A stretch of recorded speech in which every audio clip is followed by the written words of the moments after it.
Hello, world. What's up, everyone?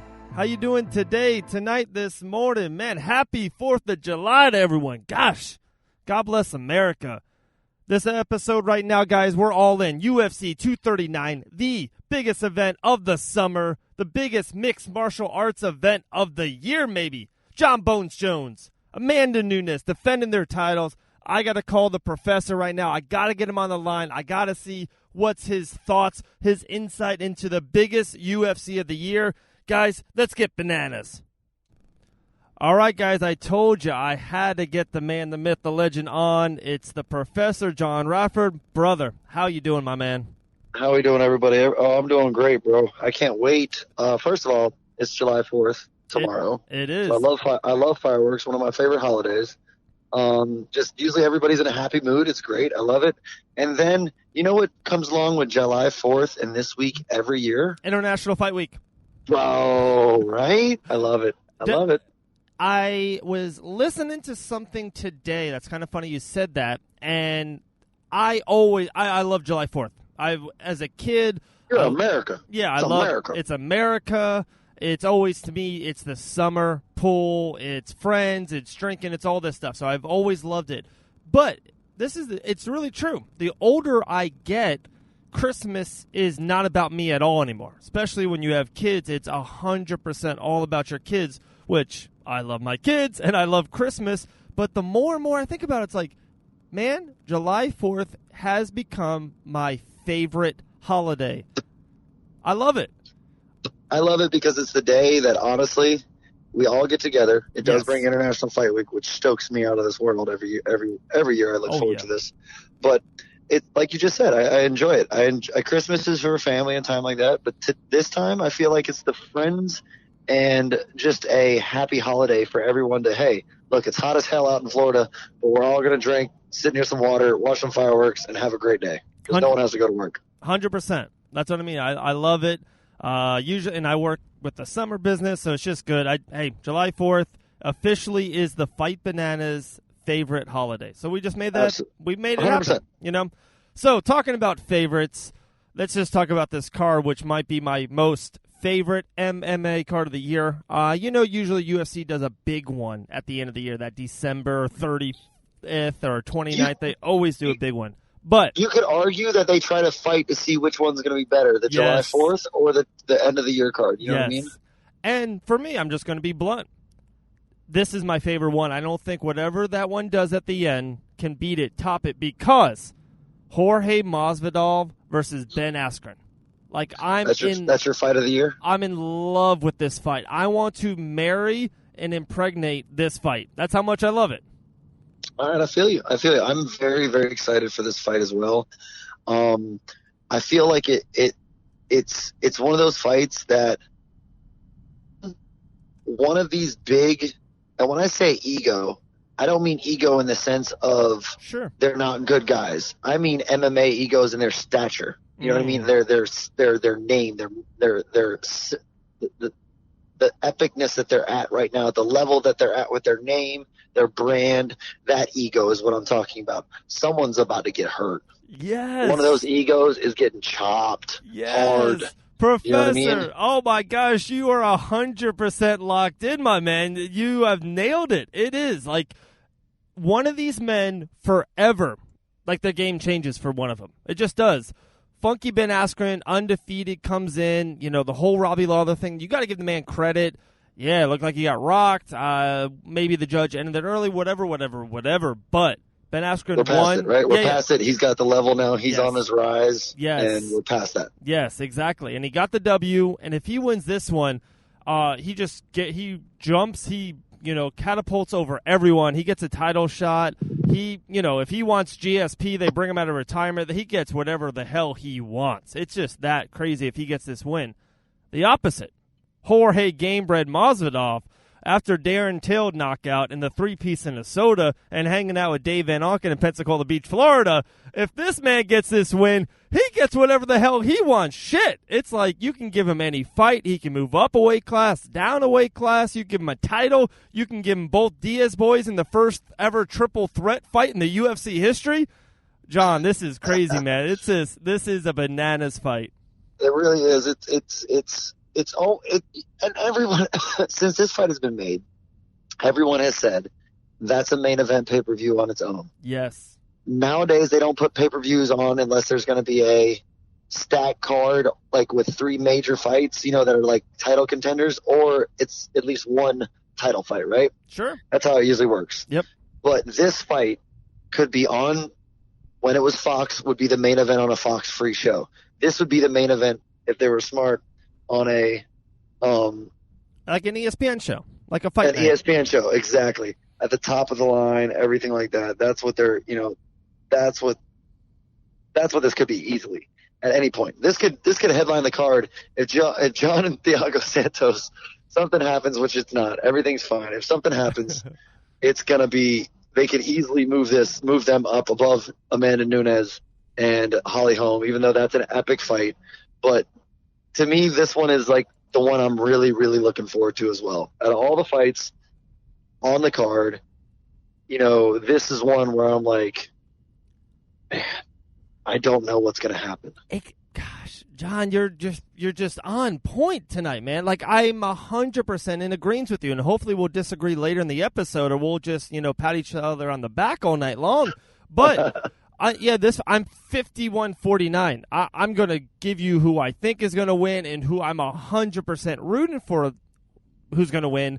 But I'm just going to be mentally I don't want to, just be off base. I want to kind of call this down the middle and see.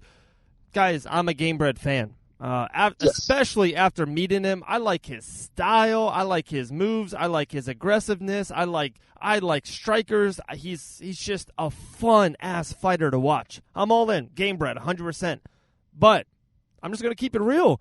There's a world that we live in. On Monday morning, we wake up. It's like, dang, Professor, did you see Ben Askren just grapple Gambred down for 15 minutes and hold him down and kind of just do a little ground and pound and kind of get, Jorge off of his mind and just get him off kilter, and Askren can easily pick up this W, Oh, he showed he can take a beating. Now, whether he can get knocked out or whatever it may be, on the feet before – I don't want to say before, on the feet, before he can get Jorge down, that could easily happen too. But he is a hell of a grappler. He is a hell of a, just a ground game guy, a wrestler, all that kind of stuff. And we saw he can take a beating. He could easily, like you said, pick up this W. He could easily go about, getting a title shot after this. But to me, it's really a coin toss, man. Someone's going to stick to their game plan. When has Ben Askren not stuck to his game plan? It's not like he decided, hey, I'm going to go strike with these guys. That's not how that works. He's like, no, I'm going to do what I can do to get this to the ground. Period, end. That's the way that's going to go. Jorge doesn't have to worry about striking as much because that's what he's really good at. He has to worry about stopping the takedown in the ground game. So it's, to me right now, because of that, and I don't think Ben Askren's on the level of Khabib Nurmagomedov with striking. Like, I think Khabib's Nurmagomedov striking is definitely better than Ben Askren's. So as far as throwing hands and things like that, you have to worry about Khabib a little bit on the feet. But with Ben Askren, I just feel like it's about putting some punches on his face and not letting him grab you in any kind of way. Yeah. You know what I mean? And staying away. It's not like Khabib will stand there and punch you for a little while. He'll try to box you, and he's not bad. But Ben Askren is going to be like, nah, I'm going to slip some punches, do some funky head rolls, whatever it is, and as soon as I grab you, I'm not letting go.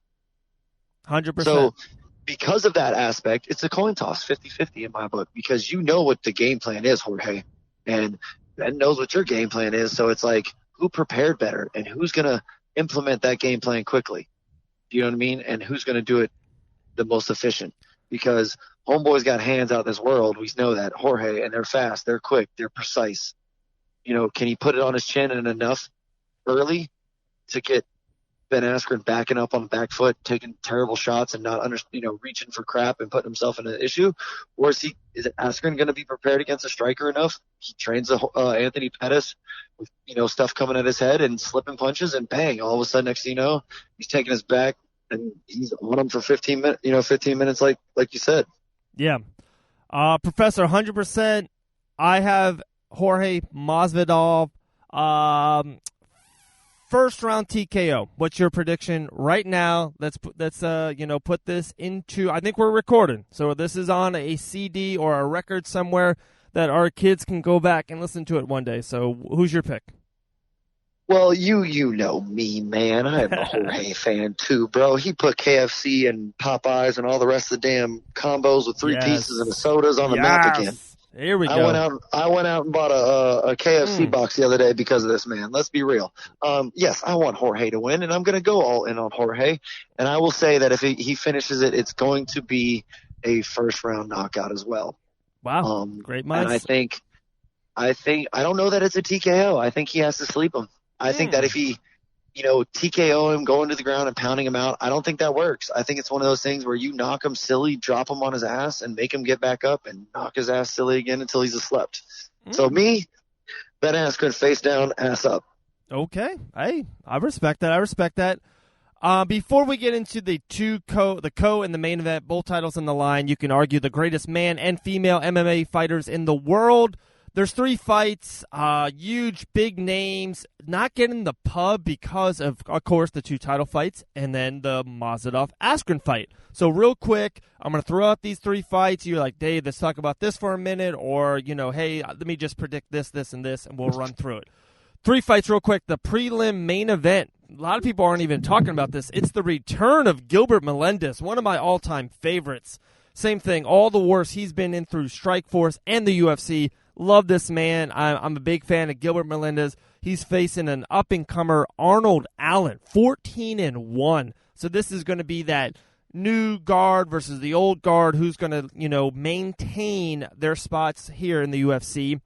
The first fight on the main card, and I love this fight. Gosh, I love this fight. Michael Chiesa, one of my sleeper favorite underdog type of fighters. Love this kid. I love his motor. I like him. I like his essence. I'm a big Michael Chiesa fan. He fights Diego Sanchez.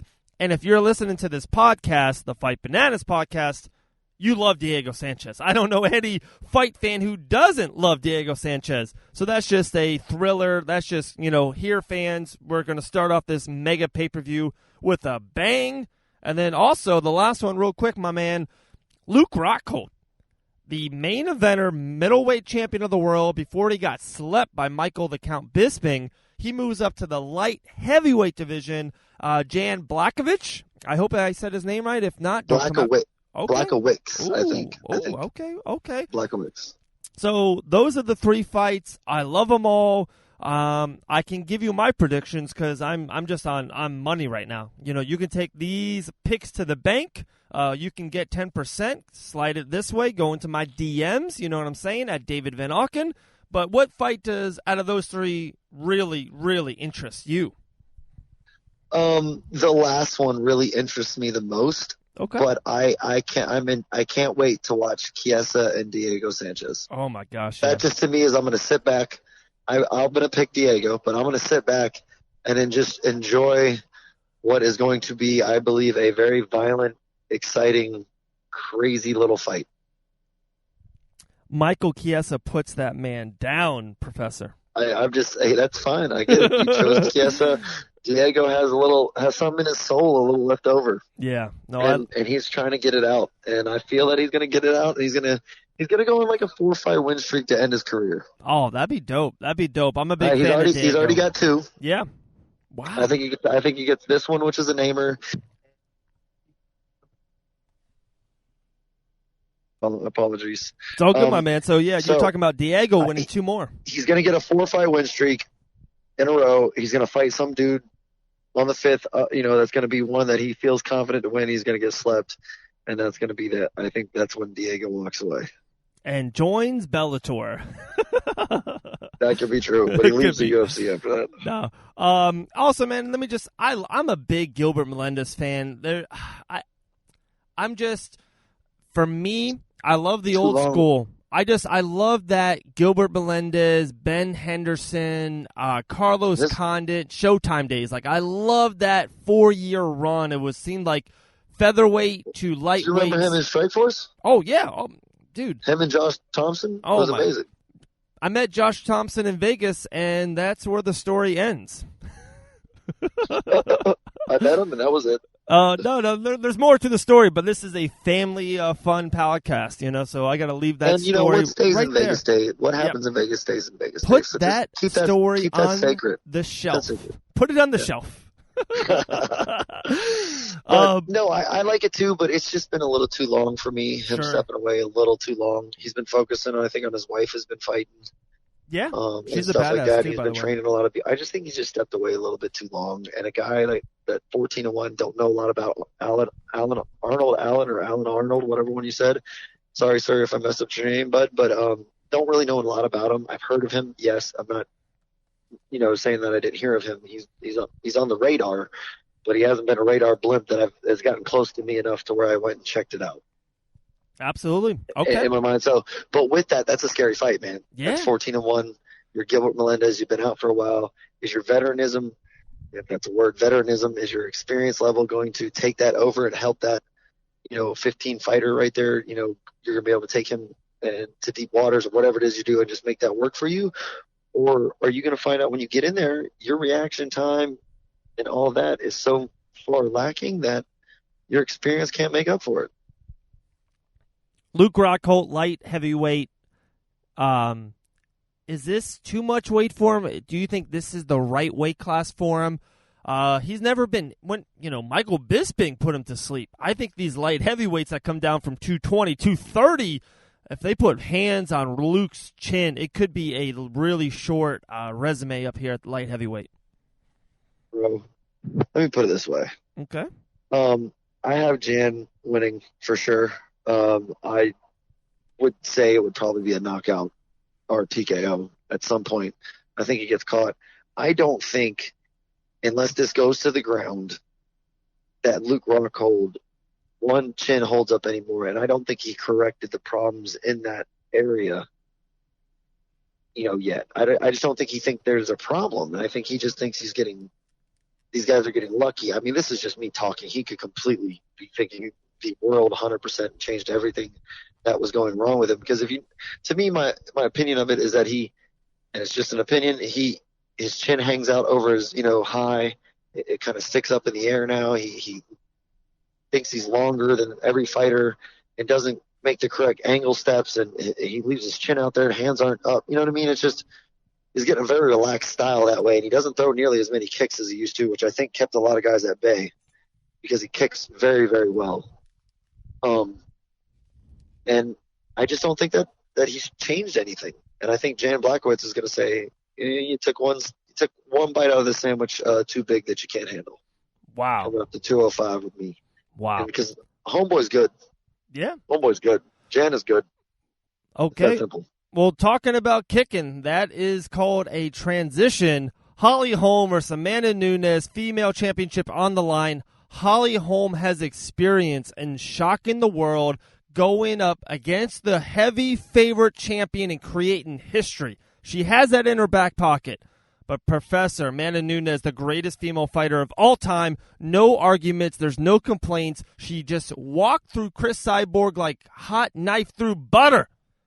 My man, who do you got, Holly Holm or Amanda Nunes? Oh, Amanda Nunes, bro. You said it. She's the greatest female fighter ever. You ready? Are you ready? I know. I know. Go ahead. Holly Holm is going to shock the world once again. Bro, she had her moment. So you think she's a one-moment fighter? No, I don't think she's a one-moment fighter. That's not just one moment what she did. But I mean, I'll put it in perspective. Like, I'm not saying Ronda Rousey was at all in any kind of way the greatest fighter that we've seen come through as females. I think Holly Holm obviously is a greater fighter than her. I think even though Miesha Tate lost to her skillful wise all around, Miesha Tate is a better fighter than Ronda Rousey. But Ronda Rousey was the meteorite that killed the dinosaurs. You know what I'm saying? And Holly Holm was the dinosaur that lived.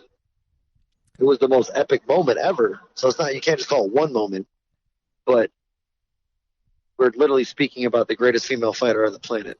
This woman hits harder than any girl or woman or even a man at 125 pounds ever. At a comparable weight. This woman hits hard. Professor. Hard. They had 3 Jurassic Park movies. It hibernated, and Chris Pratt brought it back to the mainstream.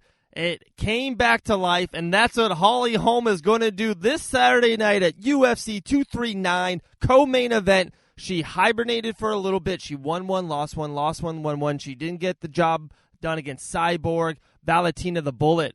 But I'm telling you, Saturday night, this is my call, my upset pick of the whole card. Holly Holm shocks the world and gains the championship. She's going to beat her. She's going to leg kick her. She's going to, Amanda Nunes is going to put her hands down and pop, question mark, kick to the head. Good night, peace, see you later.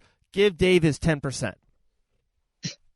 All right, I'm going to use your own thing against you. Jurassic Park 1, the first one. There's a line in there.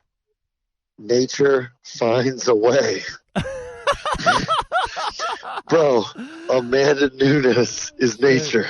Shit. It's going to find its way to that belt again Saturday night. And that's just how it's going to be. I've been picking Holly Holm for 6 straight weeks, and this man puts up the one line, nature finds a way, and wants me to totally persuade me. And you maybe have done it. You should be a lawyer and not a mixed martial arts teacher. You're unbelievable. I can't wait for that fight. I'm all in for that fight. Okay, we're finally here. We said we were going to talk about this for 5 minutes. We've been talking about it for an hour and a half, and I love it. This is the Fight Bananas podcast, guys. Check us out on YouTube. That page is on fire, literally. FightBananas.com. Definitely check out Enstill Nutrition and Winners Bar. We have great sponsors. We want to thank them for making this show possible. The main event, guys, Jon Bones Jones, the greatest mixed martial artist of all time, goes inside that octagon, puts up his light heavyweight title on the line, something he's never lost inside the octagon, versus Thiago Santos. I call him Thor because he's got that little, that chest piece. It looks like Thor. He's got power. That's just my nickname for him. The Professor, I know you've been leaning one way. Tell me, that's just for fun. That's for giggles. This is live. Professor, we are going around thousands of people listening to this show right now. Thiago Santos or Jon Bones Jones?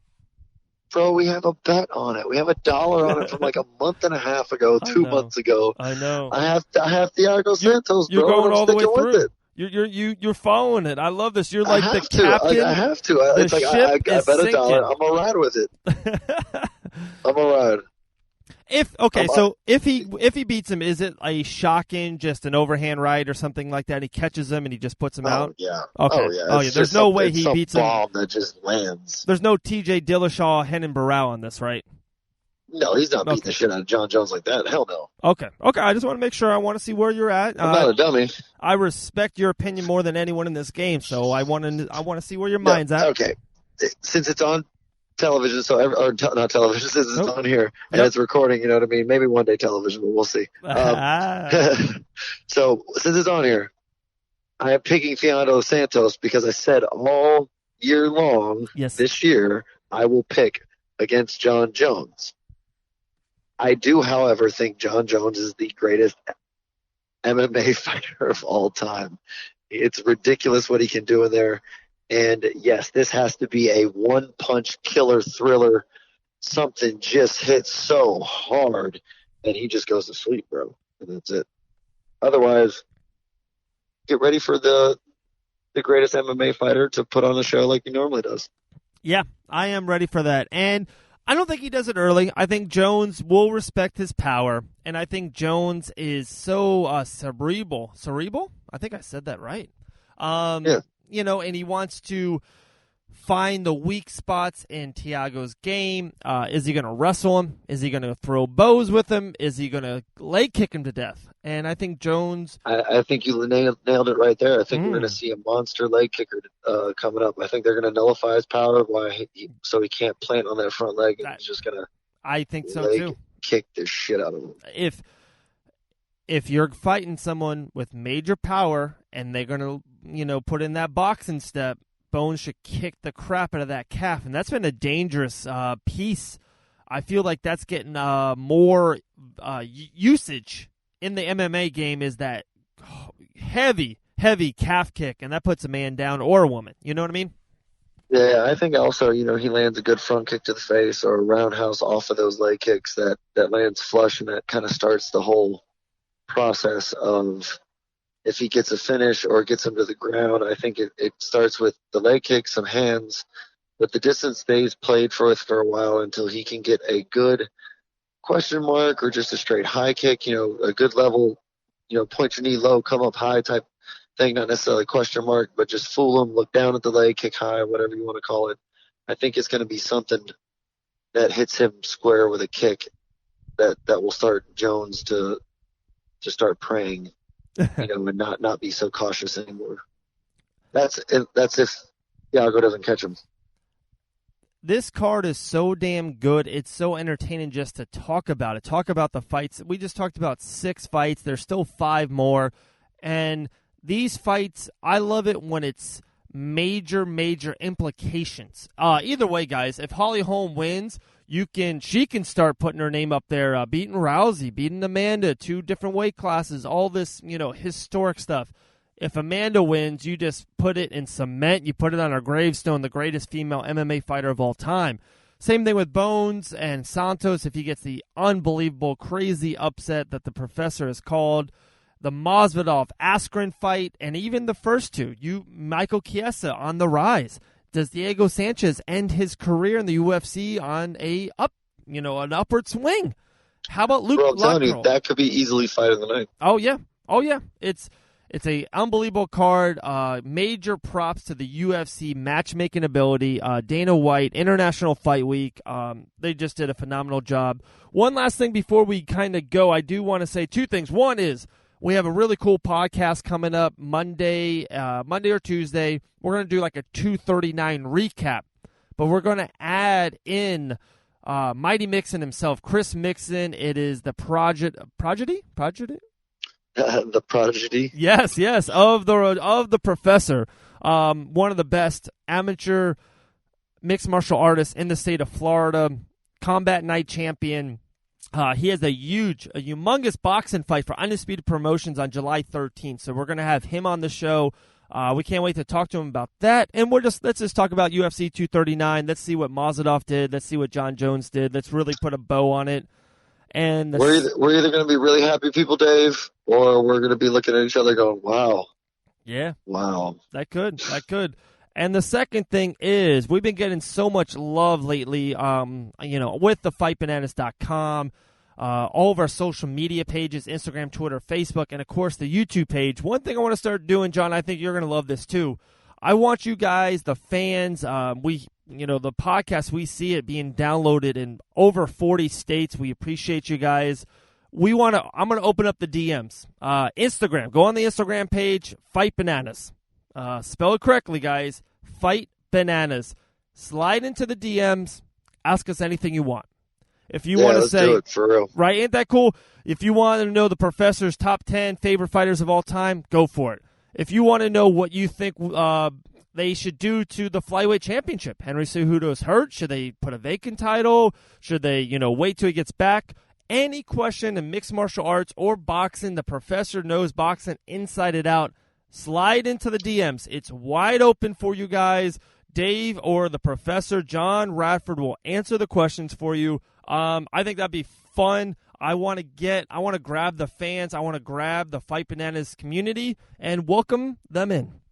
Absolutely. I think even if it's not questions, just topics, things you'd like to hear us talk about, touch on, anything like that. So, things like that. We'd love to hear any of those things because, say you guys are, hey, about PFL. It doesn't have to be UFC. It's anything at all. Guys, just we'd love to, know what you guys are thinking and want to talk about, so we can, just give you guys more of what you want. Absolutely, John. You got anything else left, my man? Everybody enjoy the 4th of July. Have fun. Be safe out there. Call for rides if you need them. It's a holiday. It's to have fun. It's to be safe. And definitely go see some fireworks. And stick around for the fireworks on Saturday night, because I'm sure there will be plenty more on Saturday night on UFC 239. My man, thank you so much for coming on. We'll see you soon. The Professor John Radford, UFC 239. It's going to be bananas. Yeah. Guys, thank you so much for listening. You can always check out Fight Bananas on YouTube, Instagram, Facebook, and Twitter. But the mother site, like I always said, fightbananas.com. Happy July 4th. Hopefully this song gets you in the mood for the whole weekend. Stay blessed, be safe, and God bless America. Fight for what's right, fight for your life.